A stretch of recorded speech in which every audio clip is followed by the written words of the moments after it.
저희 살생물 물질하고 제품 승인 신청할 때 안정성을 확인을 위해서 제조자나 수입자가 제출해야 하는 자료의 범위를 구체적으로 규정했습니다. 먼저 살생물 물질 승인 신청할 때는 물리화학적 특성, 생물학적 특성, 효과 효능, 그리고 인체 및 환경 유해성 등 총 13종의 자료를 제출하여야 합니다.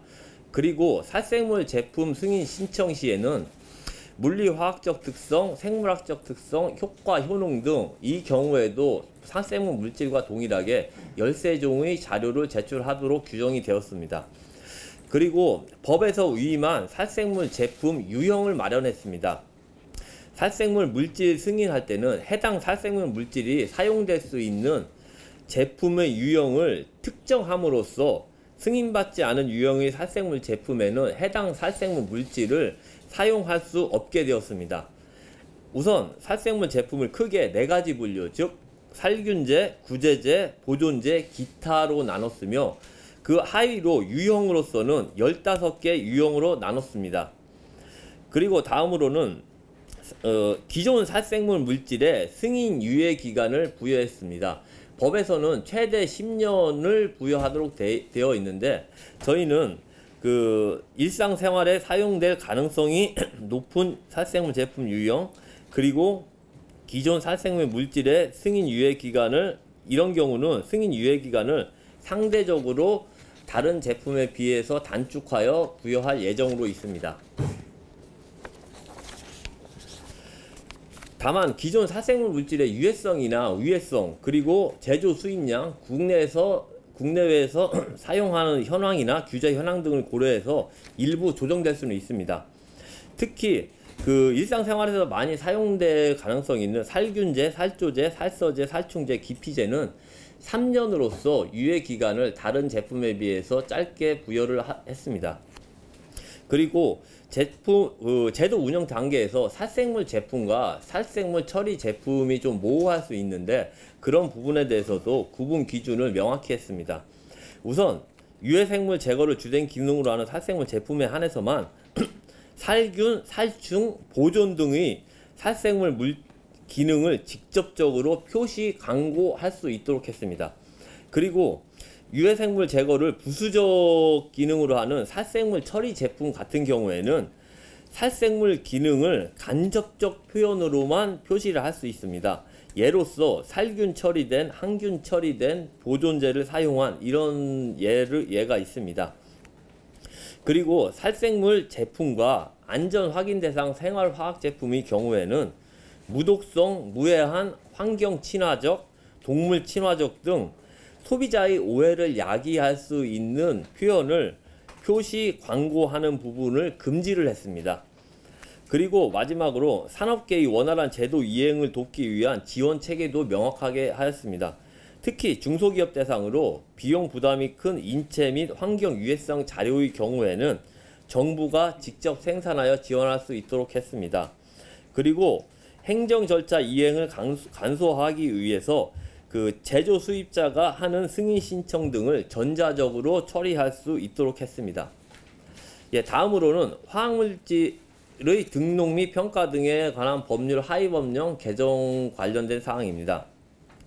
법률이 개정됨에 따라서 국내 유통되는 모든 화학물질의 경우에 유해성 정보 확보 및 관리를 강화하도록 하위 법령을 정비를 했습니다. 국내에 유통되는 화학물질의 유해성 정보를 확보 관리하기 위해서 연간 1톤 이상 제조 수입되는 모든 기존 화학물질은 유통량 유해성에 따라 2030년까지 유해성 자료를 환경부에 제출 등록해야 하는 것으로 법률이 개정이 됐습니다. 이에 따라서 2021년 12월 31일까지 연간 1톤 이상으로 국민에게 우회 우려가 높은 발암성, 돌연 변이성, 그리고 생식독성이 있는 물질과 국내 유통량의 99.9% 정도를 차지하는 연간 1000톤 이상 제조 수입하는 물질의 경우에는 등록을 반드시 하여야 합니다. 그리고 2024년 12월 31일까지 연간 100톤 이상의 물질, 2027년 12월 31일까지 연간 10톤 이상의 물질, 2030년 12월 31일까지 1톤 이상의 모든 물질을 등록하도록 규정을 했습니다. 아울러 소량이더라도 국민 건강에 영향을 줄 수 있는 화학물질 관리를 강화하기 위해서 개별 업체 기준으로는 등록 대상이 아니더라도 유통량이 많은 화학물질은 등록 대상으로 지정 고시할 수 있도록 법률이 개정되었습니다.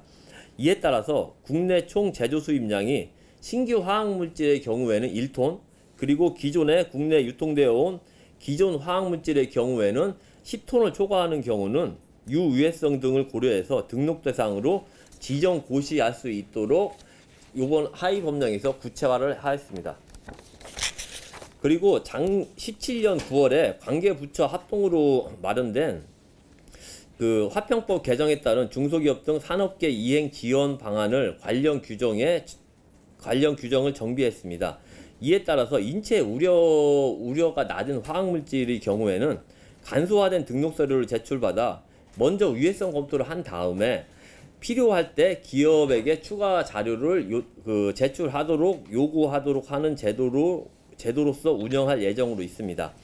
그리고 UN GHS 분류 표시 기준에서 건강 및 환경상 유해성이 있다고 분류되지 않은 물질은 등록 시 유해성 시험 자료 제출을 간소화하였습니다. 그리고 다른 물질 제조 중간 단계에서 생성 이송되고 후속 공정에서 전량 사용되어서 소멸되는 경우에는 소비자에게 노출되지 않기 때문에 또한 제출 자료를 간소화하였습니다. 화평법 시행 이후 나타난 여러가지 시행 과정에서 일부 미비점도 개선 보완했습니다. 우선 지금 현재로서는 화학물질 판매자가 등록된 화학물질 정보를 구매자에게 제공하는 경우에 유해화학물질 이외에는 영업비밀로서 정보를 제공하지 않을 수 있도록 하여 유해성이 있는 그 밖의 물질에 대한 정보 전달이 미흡했었습니다. 이를 개선하기 위해서 유해화학물질 이외에도 발암성, 돌연변이성, 생식독성이 있는 물질은 반드시 해당 화학물질의 명칭, 함량, 유해성, 분류 표시 등의 정보를 구매자에게 전달하도록 하였습니다. 그 밖에도 환경, 건강상 유해성이 있다고 분류되는 물질도 사전에 환경부 장관의 승인을 받아야만 영업비밀로 해당 물질의 정보를 구매자에게 제공하지 않을 수 있도록 사전 승인 제도를 신설했습니다. 그리고 이번 하위법령 개정안 같은 경우는 저희가 환경부 누리집에 법령 정보를 올려놨기 때문에 그 부분에서 확인을 할 수 있고, 그리고 저희 환경부는 다양한 법률 기술 전문가가 참여해서 하위법령 이번에 입법 예고되는 것을 마련했습니다. 그리고 입법 예고 기간 동안 이해 관계자 및 관계기관, 국민 등의 다양한 의견을 수렴할 예정으로 있습니다.